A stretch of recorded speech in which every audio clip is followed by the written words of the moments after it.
मेरे प्यारे बच्चों, एक बार नलिनपुर के जंगल में एक लोमड़ी रहती थी। वह बहुत चालाक थी। उसने सब जानवरों को परेशान किया हुआ था। वह अपने आप को बहुत होशियार समझती थी और दूसरे जानवरों को तंग करने के लिए कुछ भी करती थी। उसको दूसरों में गलतियां निकालने में खुशी मिलती थी। सब जानवर उससे बात नहीं करते थे। यहाँ पर एक तालाब भी था। वहां एक सारस यानी कि क्रेन नया आया था। उसे लोमड़ी के बारे में कुछ भी पता नहीं था, तो लोमड़ी ने उससे दोस्ती कर ली। क्रेन के बारे में आप जानते हो कि वह 4,900 मीटर से 8,000 मीटर की ऊंचाई तक उड़ सकता है। बहुत ऊंचा उड़ सकता है और काफी लंबी उड़ान भर सकता है। उड़कर काफी दूरी तय कर सकता है और उड़ने के समय वह अपनी गर्दन भी सीधी कर लेता है, अपनी टांगे भी सीधी कर लेता है। लंबी उड़ान भरने की वजह से थकावट हो जाती है। उस थकावट में कई सारस मर जाते हैं और कुछ सारस दूसरे जानवरों का शिकार हो जाते हैं। हाँ तो बच्चों, क्रेन से उसकी दोस्ती हो गई। अब लोमड़ी ने क्रेन को भी बेवकूफ बनाना चाहा, तो उसने क्रेन को अपने घर खाना खाने के लिए बुला लिया। क्रेन ने भी बोला कि ठीक है, मैं कल आ जाऊंगा। अब लोमड़ी क्रेन को बेवकूफ बनाने की तैयारियां करने लगी और पार्टी के लिए खाना तैयार करने लगी। क्रेन समय पर लोमड़ी के घर खाने पर पहुंच गया।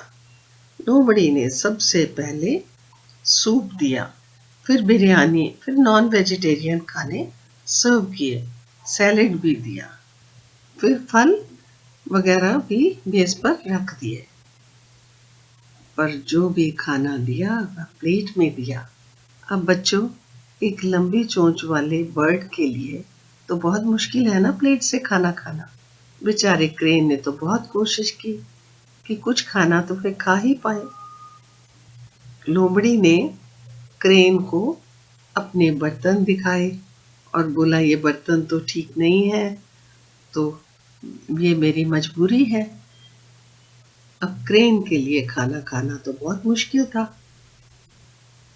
आखिर वह भूखे पेट ही लोमड़ी का धन्यवाद देकर और ये बोलकर कि खाना बहुत स्वादिष्ट बना है, अपने घर वापस आ गया। बच्चों, ये हमारी संस्कृति नहीं कि घर बुलाकर मेहमान की बेइज्जती की जाए। पुराने समय में जब राजा के दरबार में कोई पड़ोसी राजा का व्यक्ति कोई मैसेज देने आता था, तो उसका भी सम्मान किया जाता था।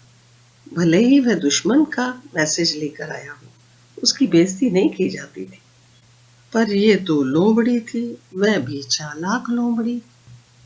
क्रेन चाहे सीधा साधा था, उसने भी लोमड़ी को सबक सिखाने का फैसला किया। कई बार हम सोचते हैं कि वह सीधा साधा है, पर सीधे साधे का मतलब ये तो नहीं होता कि वह बेवकूफ है।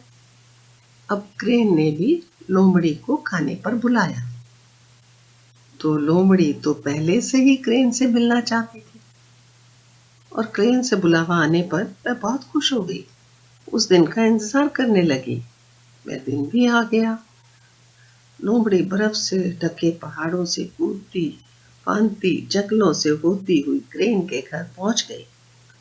अब क्रेन ने भी बहुत अच्छे से खाने की तैयारी की हुई थी, तो उसने भी लंबे और लंबी गर्दन वाले बर्तनों में खाना परोसा।